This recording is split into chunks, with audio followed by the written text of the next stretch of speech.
What's up, everybody? My name is Keir, and you are watching the important things that really matter. Today, we're going to be talking about the continuation of artists. You are the business. But specifically, what we're going to be talking about today, up under artists, you are the business, we're going to be talking about the independent artist. We're going to be talking about the benefits of being an independent artist. There are many benefits to being an independent artist. A lot of artists don't want to be an independent artist because they want someone to do everything for them instead of themselves. Those are the people with the mindset that they're just an artist. They just do what they love to do, and that's it. If they're a bass player or a keyboardist, that's what they do, and that's it. Some of the main reasons why many artists die poor is because of the fact that they only want to be an artist, only work on their art, but they don't realize that they, as an artist, are the business. You are the business. You are the business. You are the business. And since you are the business, you need to learn as much as you can about the business, the music industry. You need to learn as much as you can about business in general, taxes, what you can write off, what you cannot write off, copyrights. You have to have the mindset like James Brown. You have to have the mindset like James Brown. James Brown, I read his book. That brother, James Brown, was a bad dude. Do you hear me? James Brown not only was an excellent entertainer, not only did he just rock the stage whenever he got on the stage, even in older ages, man, 70, 80 years old, he's still tearing the stage up, okay?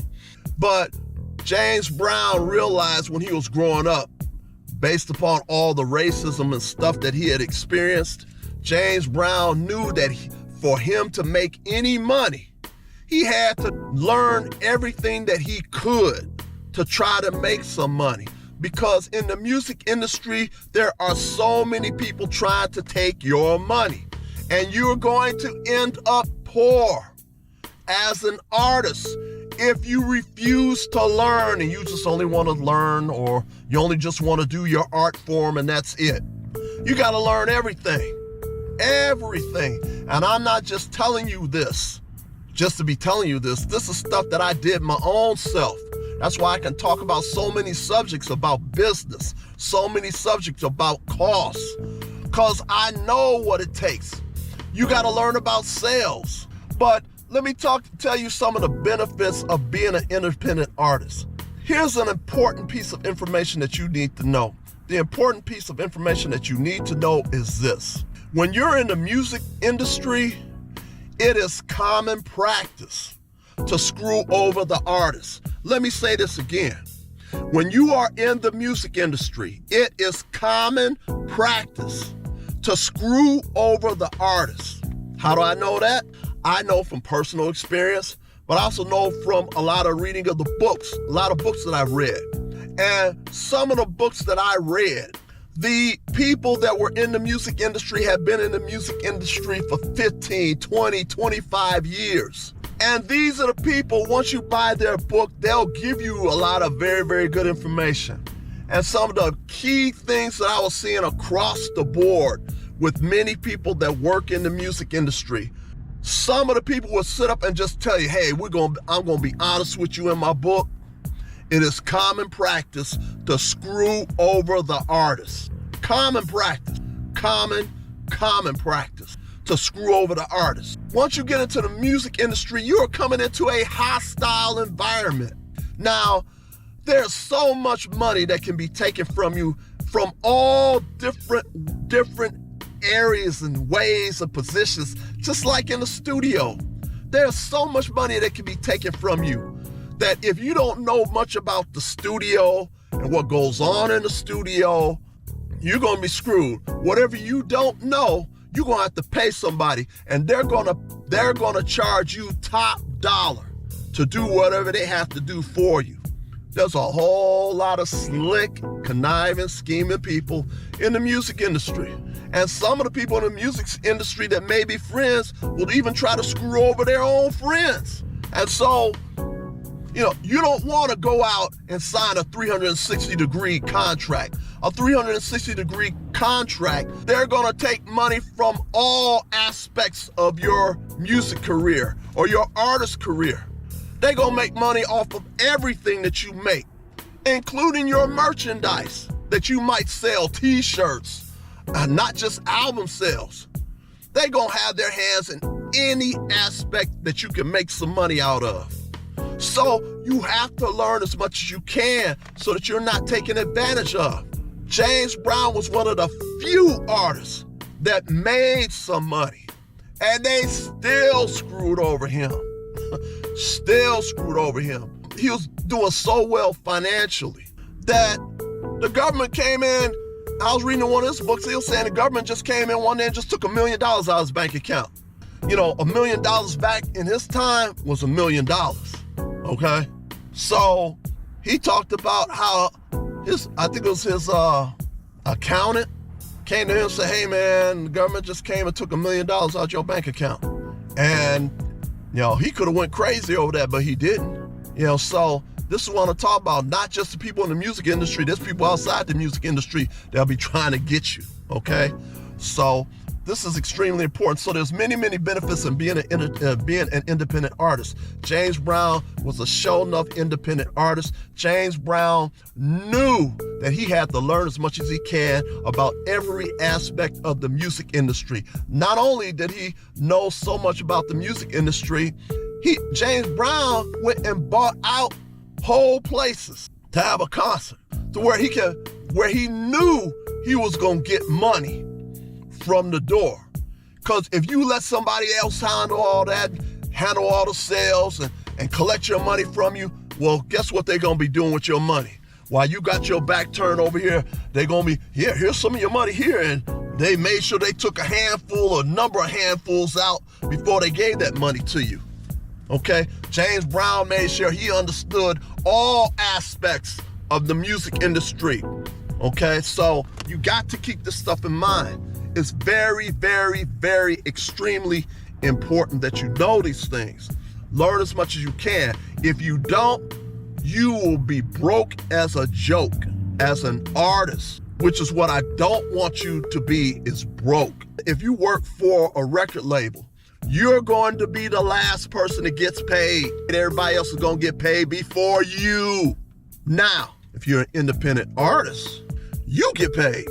You get paid when you make money. When you dealing with a record label and the record label gets your graphics together for your CD, mass produces your CD for you, and you got to buy CDs from the record label. So they're going to take a big hunk of money out. But if you manufacture your CDs your own self, if you manufacture the music your own self, you get the money. You don't have to wait on them until they say, okay, here's a little bit of money here. Okay? If you're an independent artist, as soon as you make a sale on one of your CDs, that money goes right in your hand like this. Here's a CD, you sell it to a person gives you money, that money is laying in your hand right there. But if you worked it for a record label, ain't no telling when you're going to have some money that's going to be greasing your palm. That's why I'm saying learn as much as you can about every aspect of the music industry, because you'll be the one to get paid first. If you work for a record label, they may give you an advance. Let's say they give you $100,000 advance to put together your CD. So that's $100,000 to go into a studio and put together a 10 or 12 song CD. So with that $100,000, you're supposed to go into the studio and do that. So what some goofy people do, they'll run to the strip club and be throwing the money up in the air looking like a darn dummy. I mean, you got to be an absolute idiot. So the record label gives you an advance. The advance might be $100,000 to put your project together. And some of these goofy people at the strip club throwing the money in the air for some strippers that's out there screwing around with everybody. Giving your money away to these people. Paying all types of money for champagne and wine and all that other type of stuff. all you're doing is throwing your money away. The money's supposed to be going towards getting your project put together. Even if you go into the studio with that money, they're going to charge you top dollar for studio time.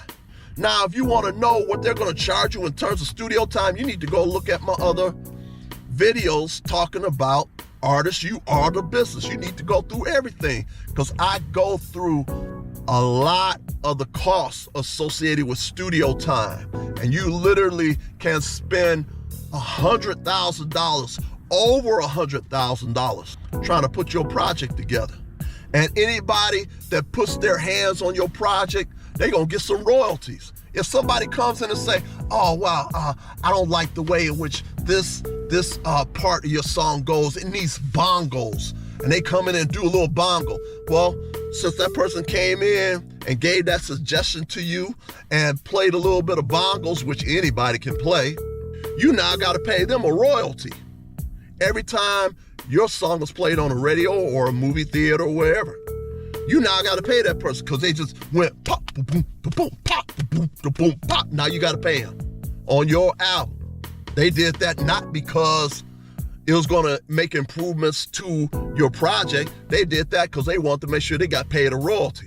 So I'm just telling you. But being an independent artist, you're going to have to pay for everything yourself. You're going to have to pay for everything yourself, which means that you're going to have to go back and look at all my videos on artists. You are the business. I tell you what you can do to not be one of these starving musicians. I tell you in my other videos what you need to do to make sure that you're not a starving musician. Go back and watch those videos, okay? It's a lot of very, very useful information that can end up saving you $100,000 or more than $100,000. I talked with a guy, he told me him and his partners, they spent over $100,000 for this project. And there's ways to get around that. There are ways to get around that. So anyway, as an independent artist, you're going to obtain new skills. As an independent artist, you're going to obtain new skills, many new skills, because you're going to have to pay for everything. You're going to have to reduce your own costs. You're going to have to learn as much as possible, which will reduce your costs. The more you know, the more your costs are going to be reduced. Follow me? So, like myself, I had to manufacture my own CDs. I had to go find a graphics person, a good graphics person, make sure that they know what they were doing. I had to have CDs manufactured. I got some really nice CDs, okay? Then you have to know about sales. You have to learn about sales. You got to learn about marketing. You got to learn about promotions. You got to learn about copyrights. Anything you put together, you need to be getting a copyright for it. Do you understand? It is very important for you to write Washington, D.C.'s, the Copyright Office in Washington, D.C. Go online. Learn about which copyrights that you need that's going to apply to you. It's going to be more than one copyright. For a number of years, I only thought it was like one copyright. There's at least 2 or 3 copyrights that you might need. And if you word it properly on your copyright sheet, you might be able to cover 2 of the copyrights. There is a copyright for your master mix. There's also a copyright for your lyrics and your music. You want to make sure you own all that, all your publishing. When you own everything, then when you pay all of the studio time and stuff out of your pocket, then you are the one that own your masters. You are the one that has the ownership for the lyrics, has the ownership for the music. When you pay for all this stuff out of your pocket, nobody can hold your masters hostage. You follow what I'm saying? But once again, this is artists. You are the business, the independent artist. And in the next part, I'm going to have the continuation of the independent artist. So please like, please share, and please subscribe. I'm trying to get this channel to grow, and I appreciate any help that you can give me. Peace.